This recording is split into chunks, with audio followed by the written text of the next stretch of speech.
Warahmatullahi wabarakatuh. Apa kabar anak-anak? Salam sehat dan tetap semangat mengikuti pembelajaran. Pada pertemuan kali ini, Ibu Ina masih melanjutkan materi tentang bangun ruang sisi datar. Kalau pada pertemuan kemarin kita sudah membahas materi tentang prisma, pada kesempatan kali ini Ibu akan membahas materi tentang limas.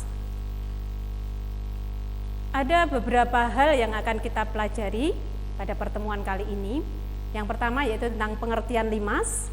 Yang kedua adalah sifat-sifat limas, yang ketiga jaring-jaring limas, yang keempat luas permukaan limas.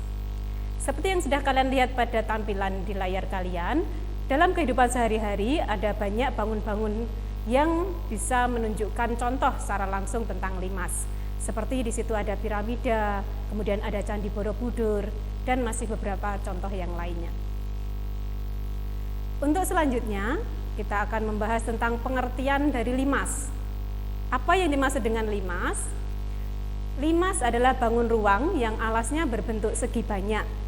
Bisa berbentuk segitiga, segi empat, atau segi lima. Dan bidang sisi tegaknya berbentuk segitiga yang berpotongan pada satu titik. Kalian perhatikan gambar limas segi empat TPQRS. Untuk sisi alas, kita memiliki sisi PQRS berbentuk segi empat. Sisi tegak berbentuk segitiga, yaitu segitiga PST, segitiga PQT, segitiga QRT, dan segitiga RST.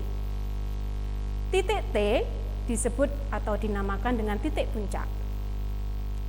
Garis OT disebut tinggi limas. Panjang OB sama dengan setengah dari panjang sisi PQ. Oleh sebab itu, maka berlaku teorema Pythagoras yang sudah kita bahas pada pertemuan-pertemuan sebelumnya, yaitu jika kalian ingin mencari panjang TB, kita gunakan teorema Pythagoras, TB kuadrat sama dengan BO kuadrat ditambah TO kuadrat. Kita lanjutkan dengan penamaan limas. Pemberian nama limas sama seperti dengan kita memberi nama pada bangun prisma, yaitu berdasarkan pada segi pada bidang alas atau tutupnya. Kebetulan kalau pada limas kita tidak punya tutup, kita punyanya titik puncak. Jadi untuk contoh penamaan limas ada misalkan limas tegak segitiga. Kenapa disebut limas tegak segitiga? Karena alasnya berbentuk segitiga. Kemudian ada nama yang lain yaitu limas segi empat, limas segi lima, limas segi enam, dan lain-lain. Selanjutnya, hubungan antara banyak sisi, banyak rusuk, dan banyak titik sudut. Rusuk, bidang sisi, dan titik sudut antara ketiganya tersebut ternyata ada suatu hubungan.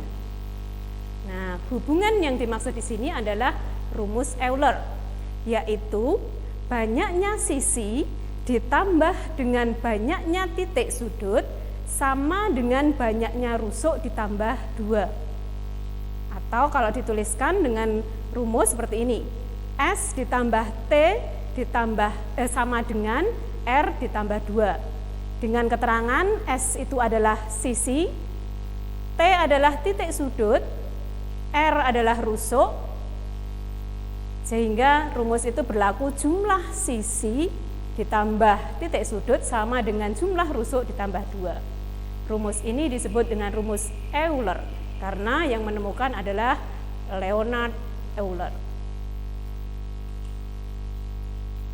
Berikutnya, kita akan membahas tentang jaring-jaring limas. Jaring-jaring limas adalah sebuah limas yang dilepaskan atau dipotong berdasarkan sisi-sisi penyusunnya. Ada dua contoh yang Bu Ina berikan. Yang pertama adalah jaring-jaring limas segitiga. Tentu saja kenapa disebut limas segitiga, karena alasnya berbentuk segitiga. Kemudian jaring-jaring yang kedua adalah jaring-jaring limas segi 7. Seperti itu gambarnya. Panjang alas pada setiap sisi tegak tidak selalu sama. Hal tersebut tergantung pada sisi alasnya. Materi berikutnya adalah luas permukaan limas. Bagaimana kita bisa menentukan luas permukaan limas? Luas permukaan limas itu terdiri dari luas alas ditambah jumlah luas seluruh sisi tegaknya. Kita beri contoh satu, yaitu contoh soal menentukan luas permukaan limas. Panjang rusuk alas sebuah limas persegi adalah 10 cm. Jika tinggi limas 12 cm, luas seluruh permukaan limas adalah, jawabnya. Kita punya panjang sisi alas 10 cm, tinggi limas 12 cm, maka yang pertama kali harus kalian lakukan adalah mencari tinggi dari sisi tegak atau sisi segitiganya. Perhatikan gambar di samping. Panjang AB 10 cm, maka seperti yang sudah di depan disampaikan, OP nilainya adalah setengah dari AB, panjangnya 5 cm, tinggi limas diketahui TO 12 cm. Kita cari panjang sisi tegak, yaitu TP, tinggi sisi tegak, dengan menggunakan teorema Pythagoras.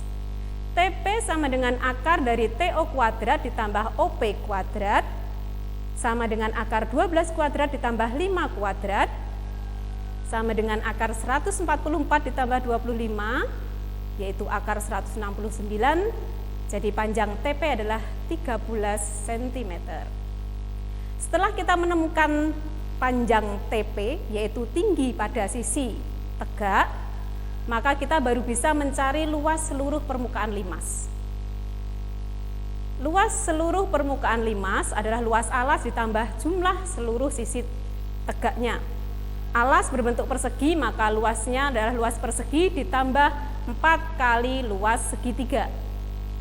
Sama dengan sisi kali sisi ditambah 4 kali setengah kali alas segitiga kali tinggi segitiga atau TP yang sudah kita cari tadi.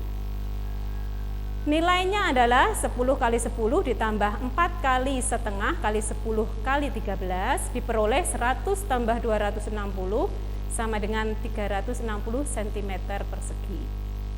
Jadi luas permukaan limas tersebut adalah 360 cm persegi. Anak-anak, bagaimana jika sisi alas tidak sama panjang? Karena yang Bu Ina berikan tadi adalah contohnya kebetulan persegi, alasnya sisinya sama. Apa yang harus kalian lakukan? Tentunya sama seperti yang tadi dilakukan, yaitu yang pertama kalian harus mencari tinggi dari setiap sisi tegak dari limas tersebut. Yang terakhir, jangan lupa kalian kerjakan umpan balik yang akan Ibu kirimkan setelah materi ini. Dan untuk materi berikutnya, kita akan mempelajari tentang volume limas dan volume gabungan. Tetap semangat belajar walaupun hanya melalui PJJ, jaga kesehatan, taati protokol kesehatan. Assalamualaikum warahmatullahi wabarakatuh.